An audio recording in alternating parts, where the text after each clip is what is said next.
ಮೂರನೇ ತರಗತಿಯ ಕನ್ನಡ ಪದ್ಯ 5 ಜಾನ ಮಂಗಗಳು.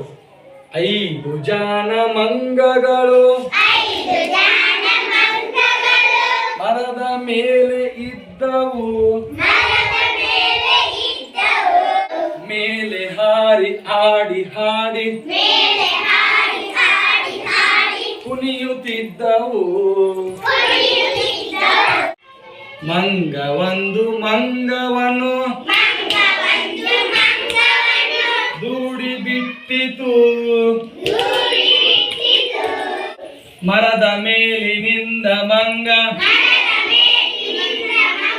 ಬಿದ್ದ ಬಿಟ್ಟಿತು. 4 ಜಾನ ಮಂಗಗಳು ಆಡುತ್ತಿದ್ದವು,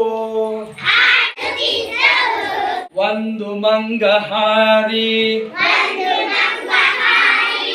ನೆರೆಯ ಮರವನ್ನೇರಿತು.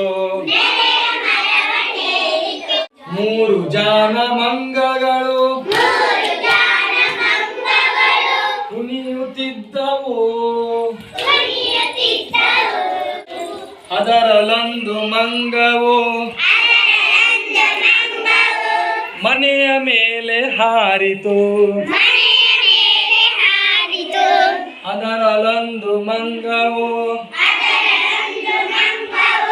ಮನೆಯ ಮೇಲೆ ಹಾರಿತು. ಜಾನ ಮಂಗಗಳು ಹಣ್ಣು ತಿನ್ನುತ್ತಿದ್ದವು,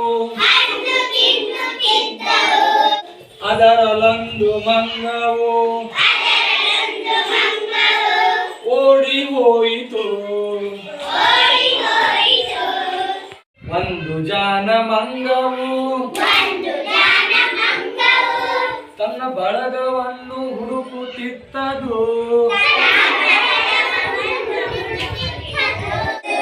ನೆಗೆದು ನೆಗೆದು ಜಿಗಿದು ಜಿಗಿದು ಹಾರಿ ಹಾರಿ ತನ್ನ ಬಳಗವನ್ನು ಸೇರಿತು. ಈಗ ಮರದ ಮೇಲೆ 0 ಮಂಗಗಳು ಉಳಿದವು, ಮಂಗಗಳ ಆಟವು ಮುಗಿದೇ ಹೋಯಿತು.